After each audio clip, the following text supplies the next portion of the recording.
It's Thursday, May 25th. I'm Tre'vell Anderson. And I'm Josie Duffy Rice, and this is What a Day, where we would like to publicly thank the ghost that's been causing audio problems at every recent Republican campaign announcement. Liberal audio ghoul, welcome to the resistance.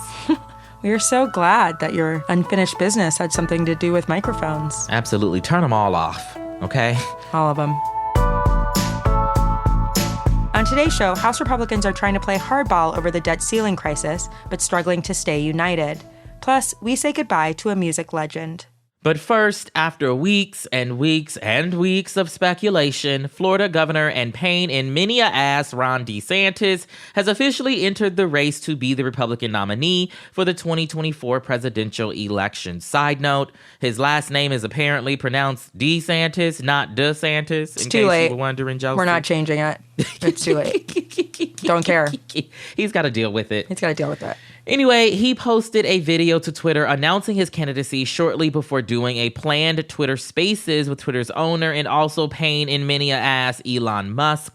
But the Twitter Spaces was initially so glitchy, it took him 20 minutes or so to actually start speaking.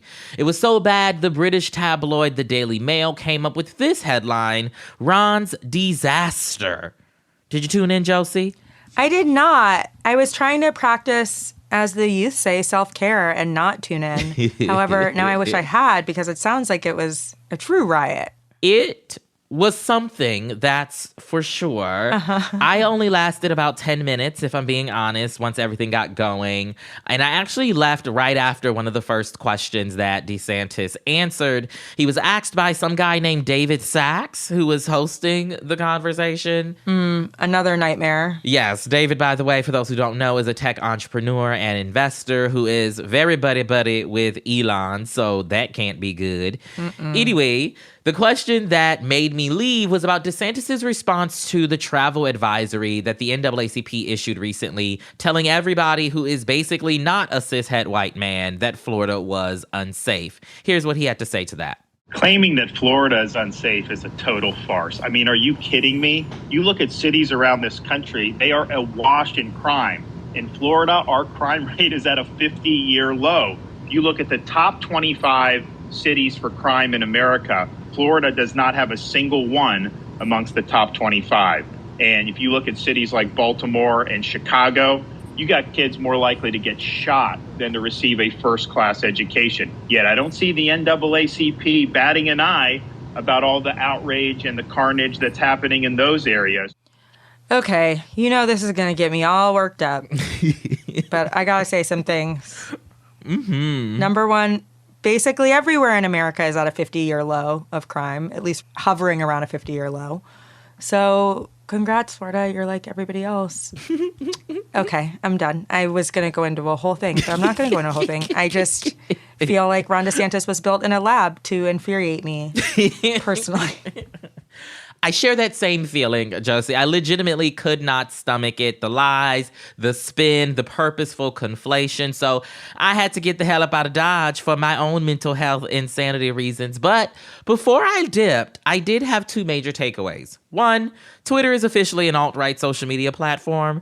They spent entirely too much time calling Elon Musk a hero of free speech and kissing Elon's behind, so their breath had to have smelled like shit. It was that bad, Josie. And then number two, DeSantis says that he wants to lead, quote, our great American comeback. And he's using the slate of anti-black, homophobic, transphobic, anti-immigrant, anti-bodily autonomy laws that they've passed in Florida as evidence that he can get such a job done on the national level. Also, our great American comeback is not too far off from Trump's Make America Great Again.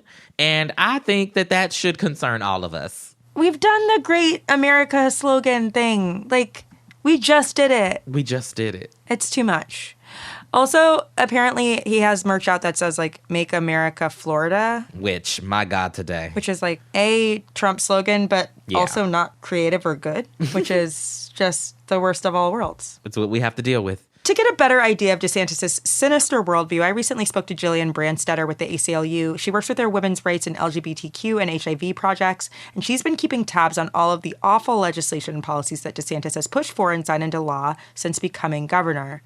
We covered a lot of ground. It was a great interview, but she started with the bill that eventually became DeSantis' blueprint for his far-right agenda. Last year, he signed into law what has commonly been known as the Don't Say Gay bill. And what this does is targets a school curriculum or school discussion about sexual orientation or gender identity.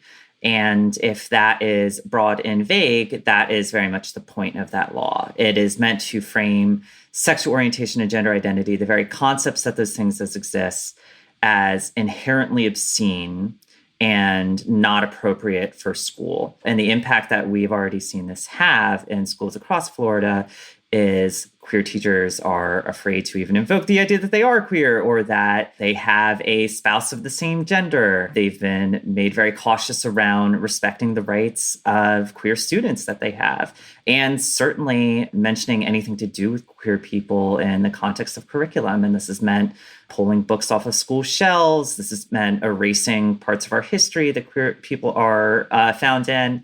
And, this is certainly paired with a overall censorship regime that DeSantis has put forward, banning books on Black history, banning books just telling the story about the history of racism in this country. Then over the course of last year, he began through Florida's Board of Medicine, much of which he appointed and handpicked. He began to target gender-affirming care for transgender youth and try to ban gender-affirming care through the rulemaking process of the Board of Medicine. And then that was then reinforced through statute just a few weeks ago in a bill that was passed through the Florida legislature and signed by him. And the bill goes even further than the Board of Medicine rule. The bill bans gender-affirming care for any trans person under the age of 18, prohibits public funding for gender-affirming care for a trans person of any age. So that's Medicaid funds, that's anyone who relies on public insurance, state employees. And most alarmingly, it labels gender-affirming care as cause for removing a child from a parent's custody. And notably, the way the bill is written, it frames gender-affirming care as a danger, even if just somebody in the household has received it. So it's not just threatening to remove transgender youth from their parents' custody, as nightmarish as that is. It extends to, say, a transgender person who is themselves a parent. This is a deeply alarming piece of legislation. And by signing this law, DeSantis is joining more than a dozen states that have banned this care. And the activists pushing these bills, the politicians writing and signing them, they have been very clear that their goal is eradicating the very idea that a transgender person exists. These bills have been kind of a way of DeSantis trying to make a national name for himself even more. It's a way of setting himself up as a opponent to former President Trump. But they're not just strategic, right? I mean, they have a very real impact on people's lives. And talk to us a little bit more about how Floridians right now are suffering under this legislation. Oftentimes when I've been speaking with reporters and other folks about the bans on gender-affirming care, not just in Florida, but really nationally, like I said, the very contours of life for transgender people and our families in this country is being radically rewritten. And there's this impetus of, well, why don't you just leave? And I think it's important to understand that that is, one, not a silver bullet. And, there are bills in Congress seeking to do everything that I just listed off at the national level, right? And it's people's homes. It's where they have connections, and nobody should have to. And most people will not be able to. I mean, ask yourself, especially if you have children, what it would take to relocate your entire family. You're talking about finding new jobs. You're talking about finding new homes. It is no easy, these aren't pieces on a chessboard, right? People's lives are messy and complex. And part of the thing that you build around a home is stability for accounting for all those complexities that you have in your life. The short answer is that most people won't be able to. And a lot of people won't want to. I think there's a bad tendency in particularly progressive politics as sort of writing off red states or saying, good riddance or whatever else, right? And I think it's important to note that for all the efforts of Ron DeSantis or anyone else for that matter to target queer folks and trans folks and, seek to functionally erase them from public life, I also know the queer community in Florida is stronger than that. And I also know that they're not done fighting. I also know that they're not alone. And I think it's really important that our allies get as engaged and as loud as we need them to be here. that sort of leads into my next and last question. I think that a lot of people think, well, this isn't my issue because I'm not trans. And I want to be clear that it shouldn't have to feel personal to be engaged in this fight, because this is a fight that everybody should be engaged in, whether or not it feels quote unquote personal to you. But I think people also miss the point that this sets up a worse world for everybody. The legislation that Ron DeSantis is trying to pass, the invasion of privacy, the regulating people's home lives. I was wondering if you could talk a little bit about that, the broader implications as well of this complete targeted attack on the trans community in Florida. I think it's important to talk about the bills that we referenced earlier that are sort of explicitly targeting trans folks within the context of the 6-week abortion ban that he also signed, the draconian slate of restrictions he's placing on immigrants and undocumented folks, right?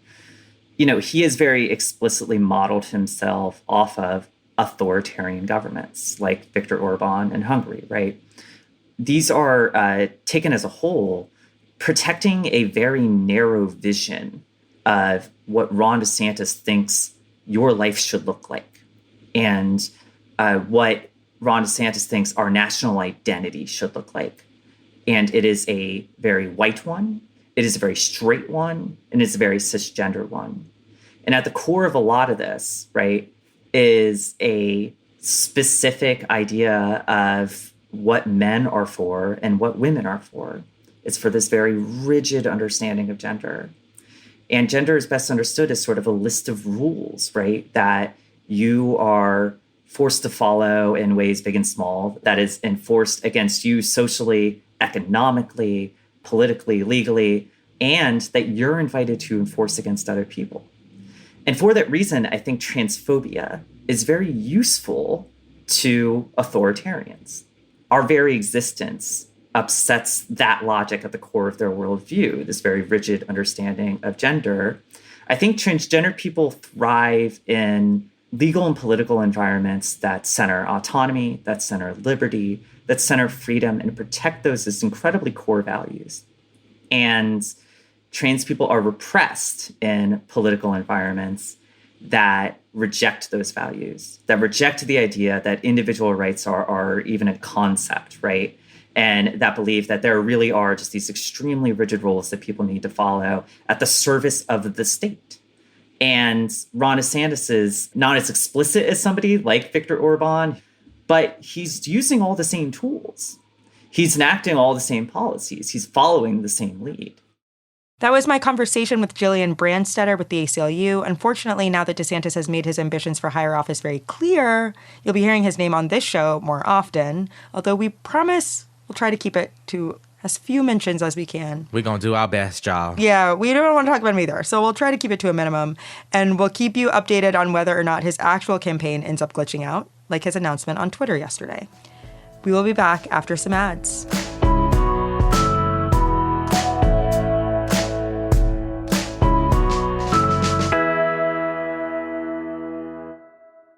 Hi, folks. It's me, Chris Gethard, and I host Beautiful Anonymous. Every week, I talk to one anonymous person on the phone for an hour. Sometimes it's funny, sometimes it's inspirational, it gets heartbreaking, it gets dark, all of the above.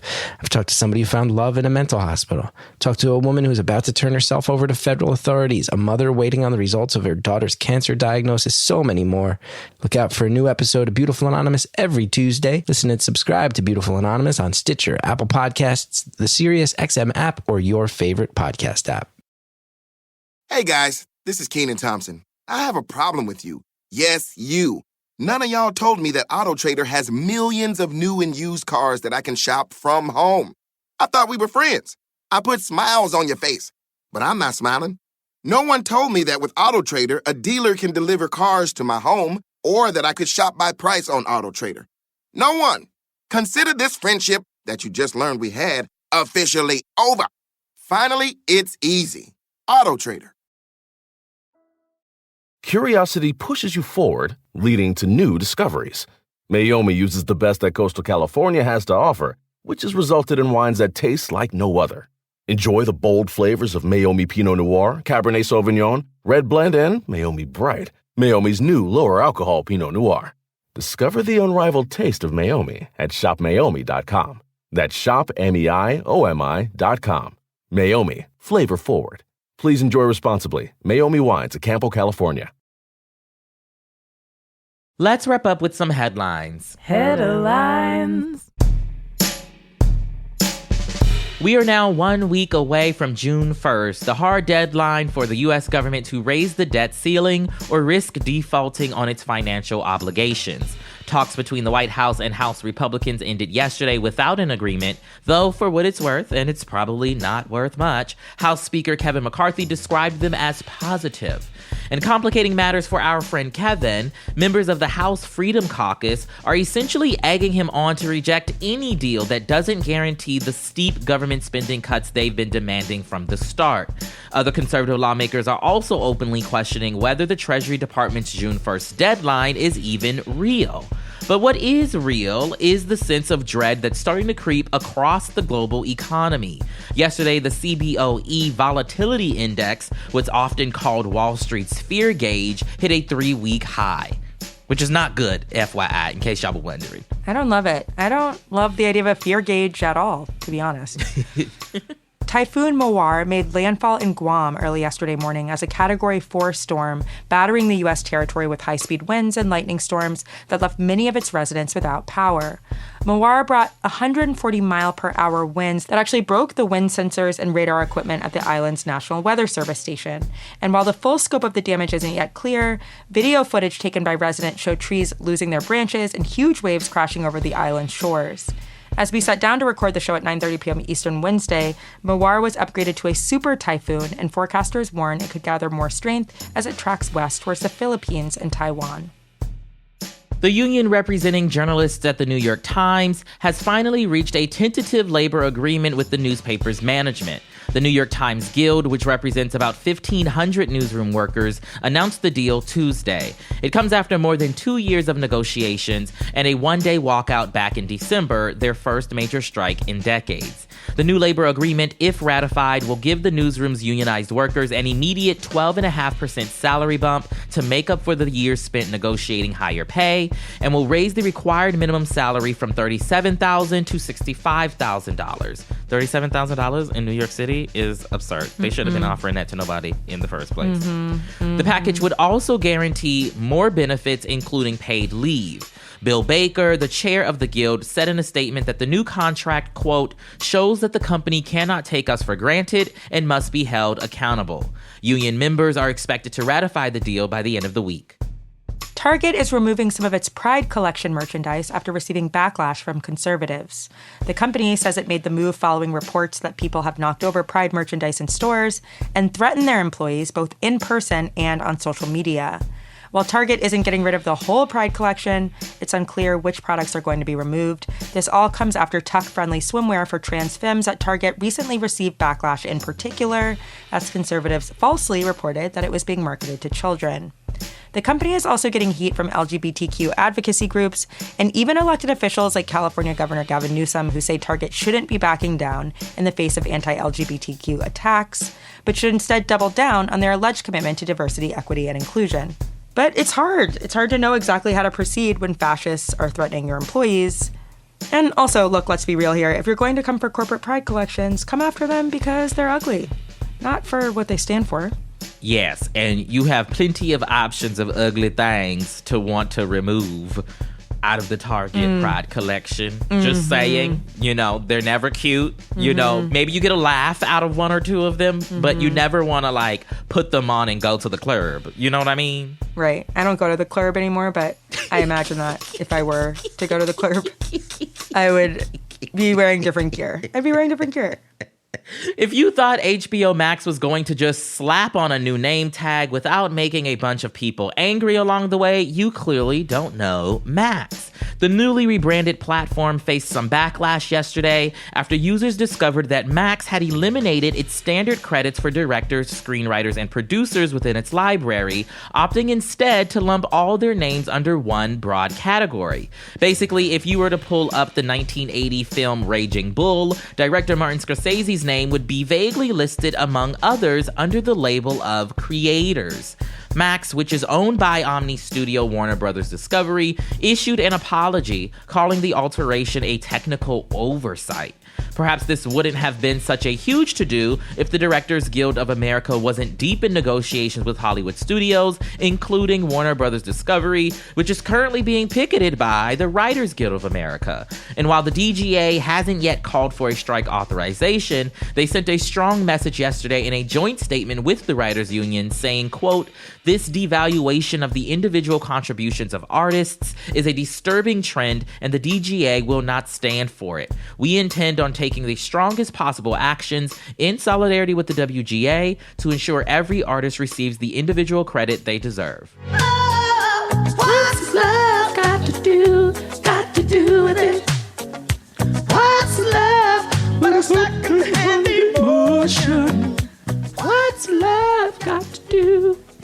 I couldn't hear you, Josie. Look. I couldn't hear you singing. First of all, I just learned you have a beautiful voice. This is all news to me. It is with heavy hearts that we must report the passing of a music icon. Tina Turner, one of the best-selling American artists of all time, has died. She was 83 years old. Born Anna Mae Bullock in the small town of Nutbush, Tennessee, she first burst onto the music scene when she was just 18 years old and rose to R&B stardom alongside her husband Ike Turner in the 60s and 70s. But the duo's success on the charts was marred by years of drug use and brutal domestic abuse. Tina recounted in her autobiography that the last straw came after an explosive fight with Ike in a limousine in Dallas, and she wrote that she left him bloodied and bruised with just a handful of change in her pocket. She officially filed for divorce in 1974 and set off on her own, but struggled for years to regain her footing as a solo artist. That is, until her second act opened with the release of her 1984 album, Private Dancer, which sold 10 million copies and won 4 Grammy Awards. Turner later went on to release 9 more solo albums before retiring for good in 2009. In 2013, she renounced her U.S. citizenship to become a Swiss citizen and lived in Switzerland ever since with her husband and longtime manager. In a statement yesterday, her publicist only said that she died of a, quote, long illness. But truly, legends never die. To the queen of rock and roll, we salute you. We do. The queen of rock and roll, the inventor of legs. Mm-hmm. Like, I did not know legs existed until Tina Turner showed us. She paved the way. The journey that she took, it was a life very, very, very well lived. Yes, and then she was smart and she said, I'm getting the hell up out of Dodge, out of this U.S. Honestly, renouncing your U.S. citizenship and moving to Switzerland late in life is the most legendary thing that one could do. But who says you have to wait? You could do it now. Any Swiss bachelors out there looking for someone to come be your Tina Turner? Me. I call it first. Listen. Okay, well, there's more than one Swiss bachelor. You can get one. I'll get one. It'll be fine. Tre'vell and I are both available. Hopefully they're neighbors and we can live in our little Swiss chalets together. It'll be great. We can record What a Day from there. It'll be amazing. If my husband is listening to this, I'm just kidding. It'll be amazing. We could make the time difference work. And those are the headlines. One more thing before we go. If you are a regular listener of this show, you are all too aware of the onslaught of anti-trans and anti-queer legislation around the country. But do not let these right-wing lawmakers fool you, because there has never been more support for gay, trans, and queer youth than ever before. And it's up to all of us to make that true each and every day. That is why Vote Save America has launched their Fuck Bans, Leave Queer Kids Alone Fund. This Pride Month, Cricket is working to help fundraise $50,000 to support groups like the Transgender Law Center, the Trans Justice Funding Project, and the Trans Youth Equality Foundation. They're working hard to fight back against state bans on gender-affirming care and other laws targeting trans kids and their families. So head over to votesaveamerica.com/fuckbans to donate. That is all for today. If you like the show, make sure you subscribe, leave a review, keep on burning, and tell your friends to listen. And if you're into reading and not just passive-aggressive statements from Hollywood's most powerful unions like me, What a Day is also a nightly newsletter, so check it out and subscribe at cricket.com/subscribe. I'm Josie Duffy Rice. I'm Tre'vell Anderson. And hit us up, Swiss Suitors. We're here. Mm-hmm. Again, if my husband is listening to this, listen, we'll talk later. We'll talk later. He can come with you. Why not? He can come. We'll figure it out. You know?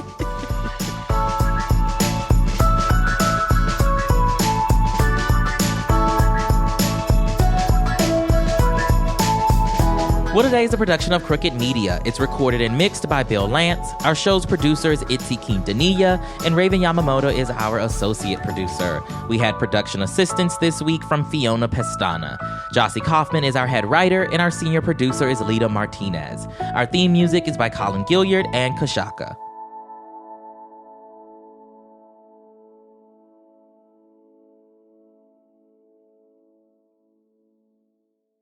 Finding the music you love shouldn't be hard. That's why Pandora makes it easy to explore all your favorites and discover new artists and genres you'll love. Enjoy a personalized listening experience simply by selecting any song or album, and we'll make a station crafted just for you. Best of all, you can listen for free. Download Pandora on the Apple App Store or Google Play and start hearing the soundtrack to your life. Hey guys, this is Kenan Thompson. I have a problem with you. Yes, you. None of y'all told me that AutoTrader has millions of new and used cars that I can shop from home. I thought we were friends. I put smiles on your face, but I'm not smiling. No one told me that with AutoTrader, a dealer can deliver cars to my home or that I could shop by price on AutoTrader. No one. Consider this friendship that you just learned we had officially over. Finally, it's easy. AutoTrader.